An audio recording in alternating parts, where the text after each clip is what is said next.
My brother Tucson introduced me, of course, I'm glad to be able to be here today, of course, the chief of police, our chief of police. He said that's that little t-shirt that he got on.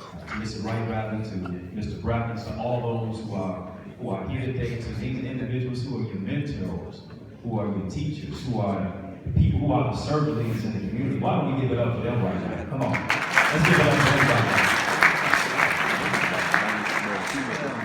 Listen, I know you've been hearing a lot of information already, and check this out. I don't want to be before you long, but I will give you a message that's strong. I don't want you to tag, tweet, text, any of that right now. The main thing I want you to focus on is now and the person who's sitting next to you. Because like we say in the community, especially if you come from a community where I come from, the east side, Warren and Common, we say we all we got. All right? And so, listen, check this out. One thing I want to impress upon you today, yes, it is with we all we got, but the whole aspect is a word that we very rarely hear, much less if we rarely hear, we very rarely, in many cases, oftentimes don't hear enough, and that is the word love. You got to realize today that the reason you're here today is because somebody loved you enough to have you here. These brothers and these sisters as well came to a degree to love you enough to say, guess what? Your life is important. Your life is valuable today. And oftentimes, we come from, of course, communities, we in situations, and we find ourselves in predicaments where a lot of times we look at, especially when we think about the word brotherhood, what is that really? What is really a brotherhood? If you think about even me, I know you see me, somewhat you know, I'm trying to get at. A lot of times we look at what's on us, but we got to focus on what's in us. It's a question that we always ask that we really need to be able to think about is the whole aspect of what is love, but the question as well is, am I my brother's keeper? And the question is, as we look at that, is absolutely yes. Brotherhood ain't about what you got on you. Brotherhood ain't about how many followers you got. Brotherhood is not about what you rocking today or who you know. Brotherhood is about understanding that I am my brother's keeper and that I can protect you, I can provide for you, I can help you. I can give you a word of encouragement. A lot of times I didn't necessarily have those words of encouragement. And I want you to focus in and channel today to really think about not just where you are, but where you're getting ready to go.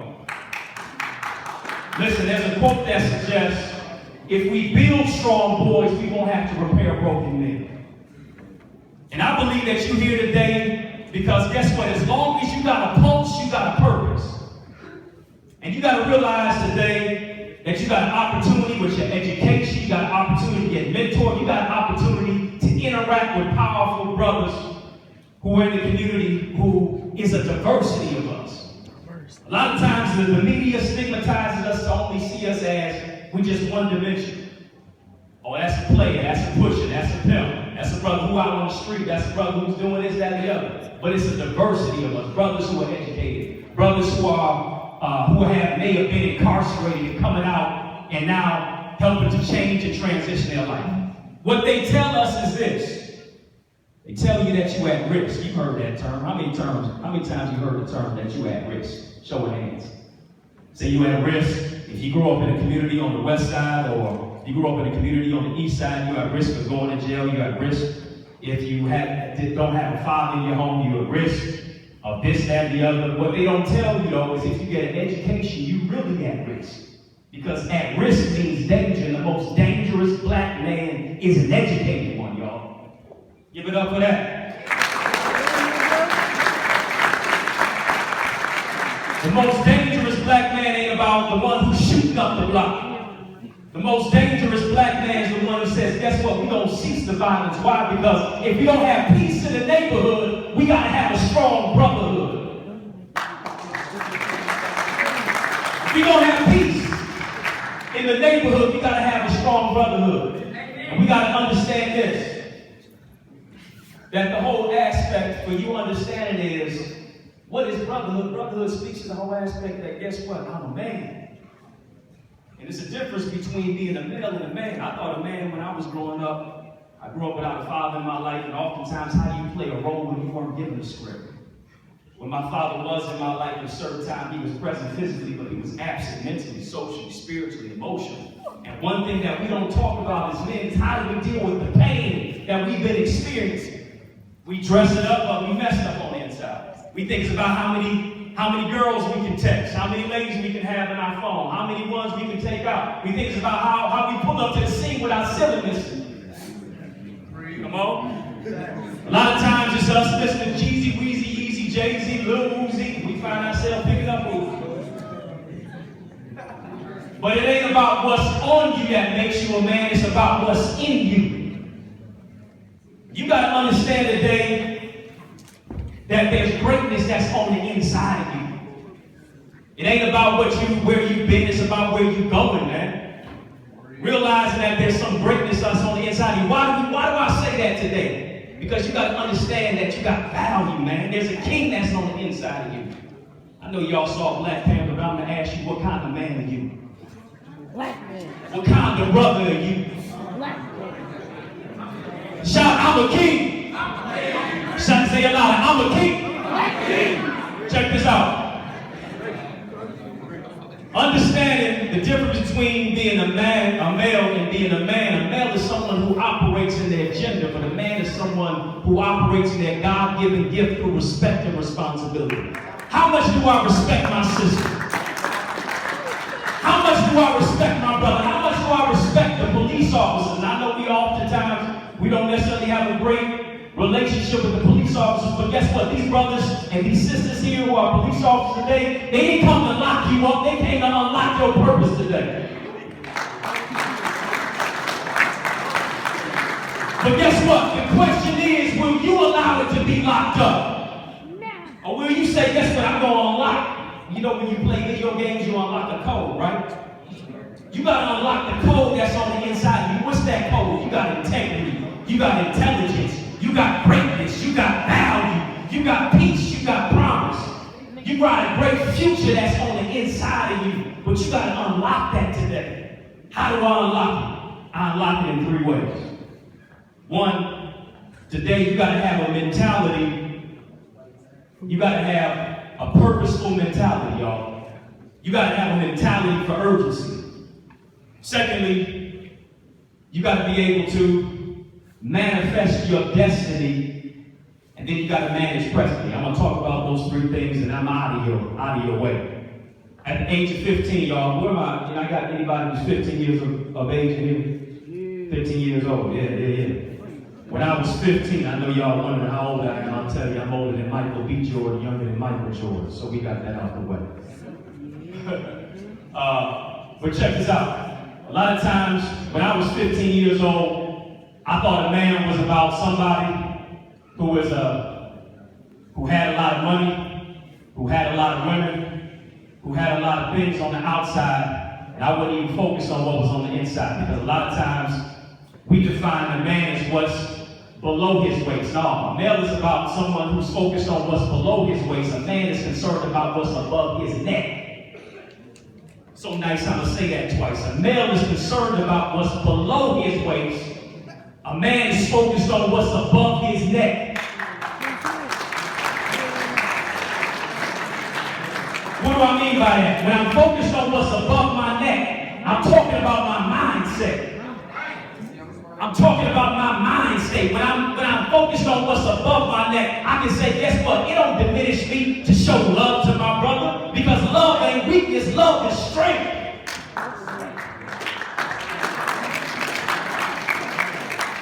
But how do I become what I've never seen? How many of y'all like me grew up without a father in your life? Grew up even without a mentor. I wish I had something like this when I was growing up, to be able to build, to be able to say, guess what, I ain't got to compete with my brother. I can collaborate with my brother. It's strength in numbers, y'all. And I want you to understand this. They tell you all the time that 1 out of every 4 black men is projected to do time in prison. Look around this room. You count every 4 brothers. They project that 1 out of every 4 will do time in prison. But they don't tell you this, that out of all the brothers who are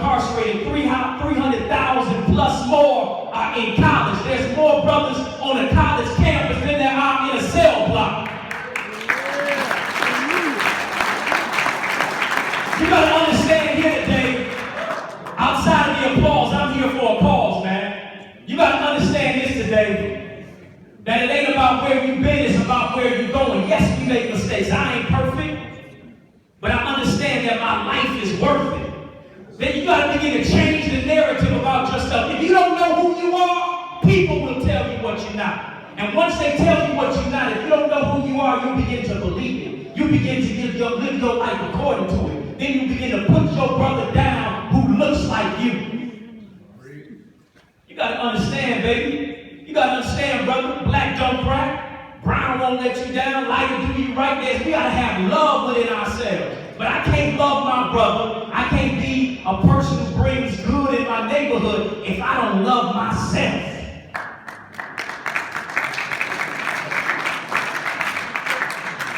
We all in here African American. Last four letters in African spells what, y'all? Say it loud. The last four letters in American spells what, y'all? Say it loud. Can't do it. I can. Your own ethnicity tells you what you can do twice. Why are you telling yourself what you can't do? Why are you telling yourself or allowing other people to tell you what you can't do? Just because nobody in your family was never a millionaire, you gotta say, I'm gonna be the first one. Just because ain't nobody ever went to college, got a bachelor's, a master's, a PhD, you gotta say, I'm gonna be the first one. I had to make up my mind to do that. Age of 15, I was diagnosed with cancer. I saw my 15-year-olds raise their hand. I was just a regular kid, grew up without a father in my life, and I'm experiencing these chest pains, not necessarily knowing what was going on, and oftentimes we don't give ourselves the opportunity and the space. Where's a safe space and place for brothers to talk about the pain that we've gone through? Some of us in here are angry and we don't even know why. Once you begin to really think about that, the pain that you have experienced can now turn into purpose. I was in a place where I was vulnerable, and oftentimes vulnerability and masculinity cannot coexist in the same space. We see vulnerability as femininity. You know, you fall off a bike before. Somebody say, man, get up, be a man. No, bro, I'm 4, I'm not 44. What do I do after I cry? Show me what to do. I know y'all say I'm too tough, I'm hard, I'm this, that, the other. I ain't even got no tear ducts. Because oftentimes the tougher we act is the more void of love we have and become. Over my friend's house watching Rose Bowl game, can't breathe by halftime. Check this out, I love school. My favorite 2 classes in school were gym and lunch. I love to chase the girls in gym and then sit down and eat with them at lunch. I know that ain't none of y'all. Y'all like chemistry and biology and math. That ain't even me. Gym and lunch was my favorite 2 classes. So I'm over at my friend's house watching Rose Bowl game, can't breathe by halftime. His mother takes me to the hospital. My mom meets me there. I'm feeling great. Coming out of surgery after the doctor said, you got a punctured lung. I said, it's got to be something different. The doctor says, hey, we have a diagnosis for you. They cut me open they saw my cells in my body, y'all, were growing so fast they could see them growing with the naked eye. Around my heart, my trachea, my esophagus, my voice box, the place I'm speaking to you out of right now.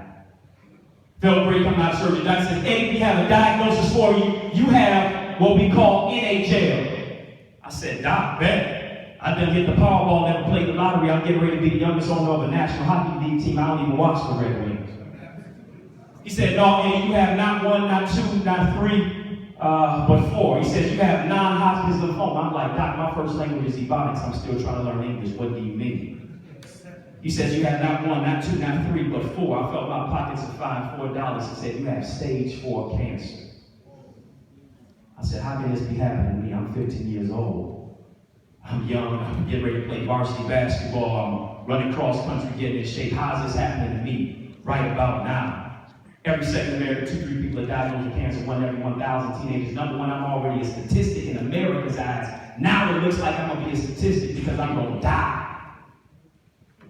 Have you ever been in a situation where it seemed like you wasn't going to make it? When you come from communities that seemingly war zones, when we dealing with post-traumatic stress disorder, where you trying to dodge bullets, where it's liquor store, trap house, liquor store, gas station, trap house, and all you see is a cycle of cesspool negativity. How do you have a dream when you living in a nightmare? You see your brothers shot down and killed every single day, pouring out liquor every single day for the dead homies. This ain't a game, this is real life.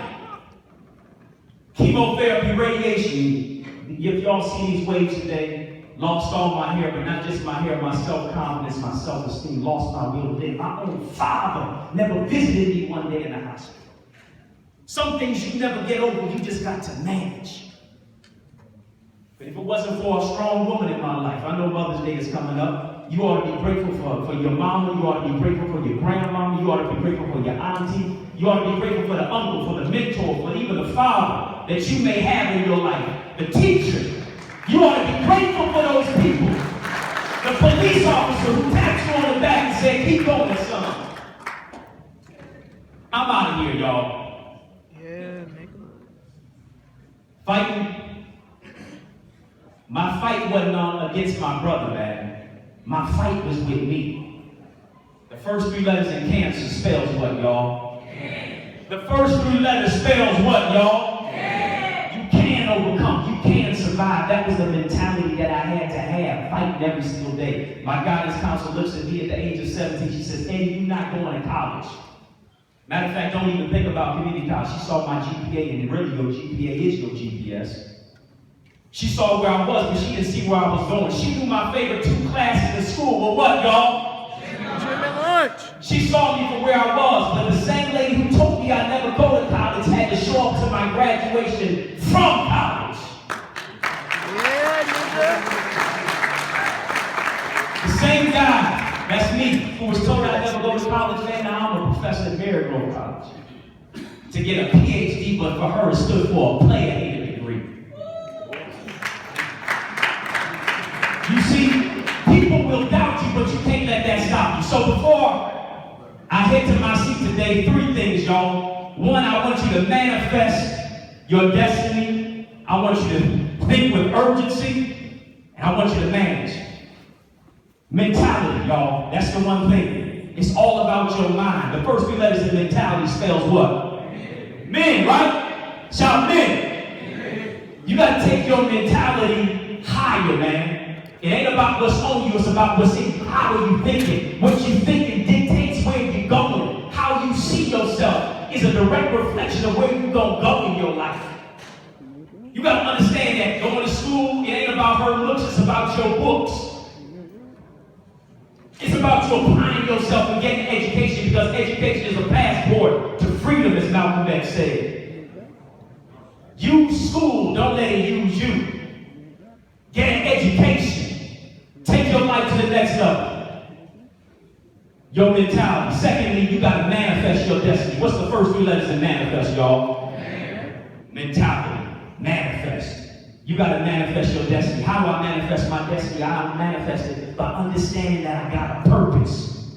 Listen, you ain't just here to exist, you here to live. It ain't about you breathing life, it's about you living life. What's your purpose?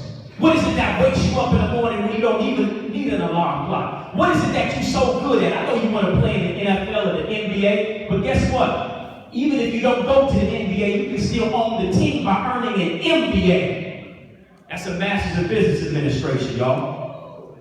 You can do it. So I gotta know that I got a purpose today, and I can take my life to the next level. You got a mentality, you gotta manifest your destiny. Lastly, you gotta manage presently. What's the first 3 letters in manage? What's the first 3 letters in manage? You gotta manage your life. You got chores at home. You got things to do at school. You got homework to accomplish and things to achieve. How are you managing? It's like you asking me for $1 million investment, and I invest in your community, I invest in your company, but you take the $1 million and you go on and you going on a spending spree. You going to the mall, you tearing the club up, you doing this, that, the other, you buying Jordans and all this other stuff, and you wasted the money. And you come back to me and ask me for another investment. What did you manage with what I gave you? God gave you life. God gave you a purpose. How are you managing that every single day? If you're a man, you got to manage what's in your hand. Before I drop the mic, quick story about a bird, a boy, and an old man. One day, this boy thought he could outwit an old man. You know, old people don't think they can learn nothing new, and young people think they know everything, right? This boy said, I'm going to outwit this old dude. I'm gonna get him in his old game. Young boy said, at the end of the day, it's all about what's in my hand anyway. So we saw a little bird across the street. We saw a little old man sit down. Young boy grabbed this little bird, it was a little fragile, put it in his hand, put it behind his back, the boy did. Sees the old man across the street, he said, I'm gonna trick the old dude. And he said, I'm gonna outwit this guy. He think he know everything. He gonna learn today. Boy walks across the street. As he's walking across the street, he says to himself, I'm gonna ask this old man, is the bird in my hand dead or alive? If he says it's dead, I'll release it so it can fly away. If he says it's alive, I'll crush it in my hand. Boy walks across the street. The old man, he gets the old man. He asks the old man a question. He says, excuse me, sir. I'm holding this bird behind my back. Since you know everything, is it dead or is it alive? Everybody came to the old man because he always had the old wise sage guru wisdom. Asked the man, is the bird dead or alive? Old man, he's a little old, about 8 years of age, gets out of his chair, pushes himself up on his cane, furrows his brow, pushes his glasses up, straightens his back, looks down at the old boy, the young boy, and says, young lad, young sir, the bird that's in your hand, is it dead or alive? Is what you're asking me. The answer is in your hand. Some of y'all gonna get that tomorrow. Some of y'all gonna get that next week. You gotta understand this, y'all. The education, whether it's killed or whether it lives, is in your hand. It's up to you. What are you doing with what you've been given, man? You've been given life. You've been given purpose. The answer to silence and the violence, the answer to bringing brotherhood in the neighborhood ain't in their hand, it's in your hand. The answer to you living your purpose is in your hand. The answer to you being a doctor, a lawyer, engineer, being an architect who builds your future is in your hand. What you gonna do, man?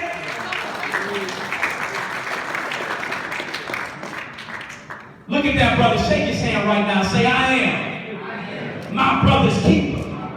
Say, I am my brother's keeper. I'll lift you. I'll love you. We all be God. And we can't stop. This is what you do, man. For all my graduates, for those who graduate to the next level today, this is what you do. When you walk across the stage of life, do this one thing.